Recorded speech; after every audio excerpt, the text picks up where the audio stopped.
Alright, hello and welcome to this video tutorial on how to make explosions, and I'm also going to show you how to make a little transition effect at the end of something, which can also help you. You can skip it, it's at the end, it doesn't matter. But I am going to be showing you how to do all of this on Premiere Pro. I am running Premiere Pro Creative Cloud 2014. The school currently has Premiere Pro CS 5.5. It does the exact same thing. The interface is a little bit different, but it should be simple. Final Cut is the same idea. Once again, the interface is going to be different, and I'm sure Mr. Rob will have shown you how to use Final Cut. However, I implore you, please use Premiere. It is so much easier, so much less of a hassle, and also if you're using After Effects, it integrates much easier with After Effects. Now I'm showing you this in Premiere, and I'm not using After Effects because it makes everything a lot simpler because this is a very simple effect rather than doing a complicated explosion with more color correction and chroma keying. So this is just a simple putting in an explosion at the end over black. Now if you don't want to put it in over the black, I will show you how to do that as well. It is very simple. So I'm just going to show you what the effect actually looks like, my final product, and I'll just let you watch for a second.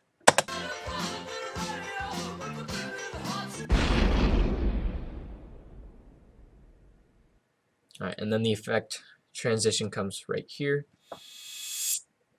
Alright, and that's all I'm going to show you how to do. It's very simple. It's very, very painless and very quick. So I have this whole thing that you don't want to look at. So what I'm going to do is I'm going to create a new sequence. Now, the way to create a new sequence is going to File, New, or Sequence, or you could hit Control-N, which will just automatically give you the pop-up. Now, there are a lot of sequence presets. Generally, you want to choose the one that your format is in. It's kind of the point of a preset.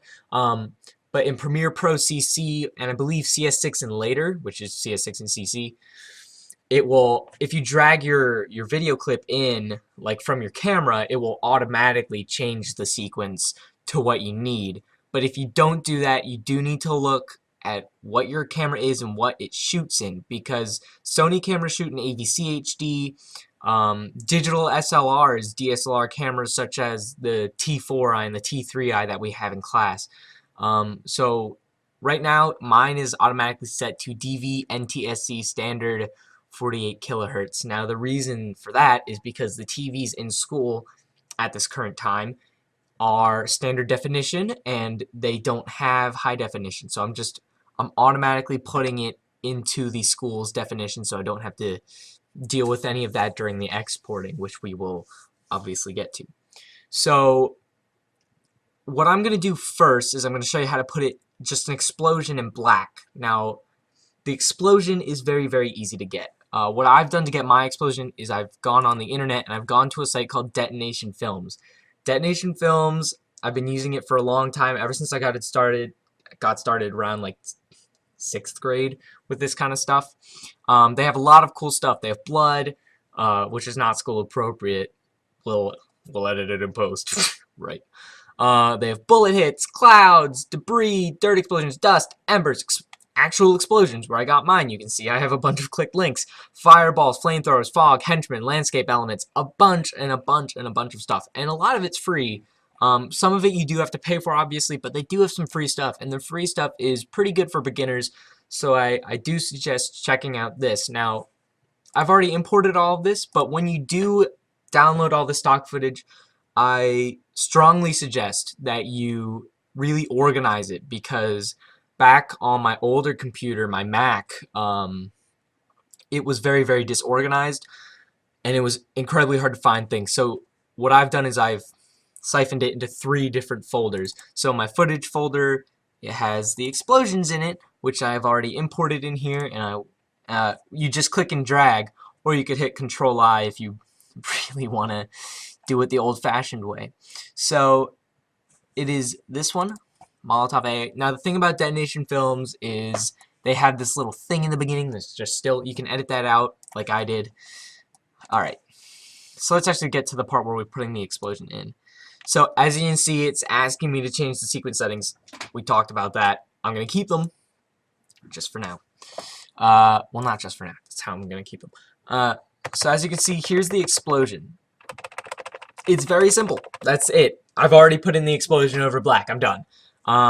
But the thing is, I want the explosion to be kind of big and right in your face rather than like, you know, far away and kind of crappy. So what I do is I click on it, go into the Effect Controls tab right there, and I click on Motion, and this is where I can edit the scale and the positioning. As you can see, you can also click on the video itself and move it around like that. But this is a lot more precise. I suggest you guys get used to using the numbers rather than clicking and dragging. Clicking and dragging can be easy, but it's not as precise, and it usually, if you're doing something a little more precise, obviously it doesn't work out quite as well. So now it's obviously a lot bigger, but I don't know, it's kind of slow for my taking. You know, explosions in movies usually see that they're pretty fast. So the way you want to sort of fix this is, first of all, let's zoom in, and you can see this explosion is a little bit over 5 seconds, which is kind of crappy again. So you right click and you go up here to speed/duration. Now speed/duration, you can change the speed manually by changing the percent or just lowering the duration itself to around, I don't know, 3 seconds. And now when you click on it, it's a lot faster. Now if your clip has sound on it and you're changing the speed/duration of the sound, it will get lower or higher depending on if you make it slower or faster respectively. So just keep that in mind for clips other than explosions.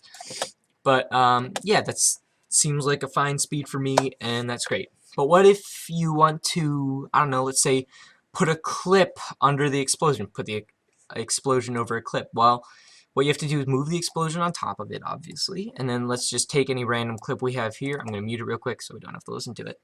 And as you can see, the explosion is still overlaying it, and I can't see my clip. Well, the reason for that is you have to key out the black. And luckily, keying out the black on explosions is super, super easy. All you have to do is open your opacity tab on the explosion, set the blend mode to screen, and there you go. The explosion is still there in all of its lovely goodness. So that's literally it. That's the essence of the explosion. You're done. It's that simple. You just put it in and you hit screen, and you can make it faster, make it bigger, change the opacity with your keyframes. I'm not going to get into keyframes. I would be here a lot longer if we were talking about keyframes, and you don't want that. So now I'm just going to get into the transition of exiting out the little flicker thing that I did. It's also really simple. You guys don't have to watch it, but I do like this transition a lot, so I'm just going to delete that real quick. So, oh, by the way, before I'll beep that out maybe. Before I forget, okay, so you're also going to want an explosion sound effect. You can get explosion sound effects from Detonation Films. That's exactly what I did. But I thought it was really, really crappy. Like, it sounded like a really far-off distance gunshot, which was just garbage. So I went onto YouTube and I downloaded my own. YouTube-mp3downloader.org will allow you to download any YouTube video and audio. It is fantastic, and it's a wonderful resource. So I just captured this, which actually sounds like an explosion. So now don't do what I did here, cutting it off a little bit too early. You want to cut it off right around there, because you want the explosion to sort of siphon out over time. Because even if it looks like it's cut off and it's done here, it's not, because you still sort of hear some sort of white noise from it, and if you cut it off, you're going to have absolute silence. You know, you have to remember that there's some sort of ambience within the film that you're making, and if you just cut off that ambience at a random point, it's going to take the viewer out of the video. So remember, keep your ambience. White noise is important. It's very, very, very, very important to remember. A lot of people mess that up with the audio. It's an amateur mistake, but it's easily avoidable. So as you can see, I can't actually see the sound waves. Now, to see the sound waves, all you have to do is this, and you just zoom in. Bam, right there. And then you have an explosion. It's that simple, once again. So now to add that little effect of a flicker, now it's not going to really work with an explosion, so I'm going to use just my title that I had before, which is incredibly large. Pardon that. I must scale it down a little bit. Okay, so if you want to do that little flicker transition animation I made, it is really simple. It's literally just adding 2 more frames. So you just go over to the end of it and make it so you can only, you don't have to, but I like it so I can only see this. Now, for Windows, you hold down Alt and then click and drag this out, and that will create a duplicate. And on Mac, I believe it's also Alt. It's definitely one of those keys, but don't take my word on it.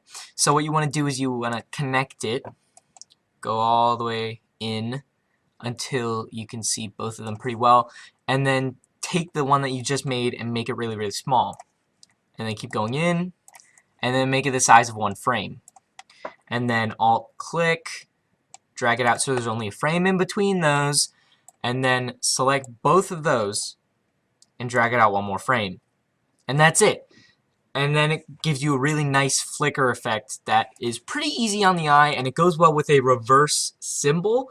Reverse cymbal is a great sound effect, really great for entering and exits and just general like whooshes, you know what I mean? I'll put the reverse cymbal in there for you as well. Here's what it looks like. Once again, you want to get a little early and get a little late, just as to make sure you don't ruin the white noise. So you put that in, and you want to end it. I generally end it after those cuts, but the thing is, you can't just let it snap, because you see now the reverse cymbal ends at even before the flicker happens, and you want it to end after the flicker happens. So I'm just going to move it a few frames forward, like that. So now we have the flicker effect, and it looks and sounds very nice. And there you have it. That's how you make an explosion and a little flicker effect. Thank you for watching. This is my midterm, so I do get graded on this. I probably got a C.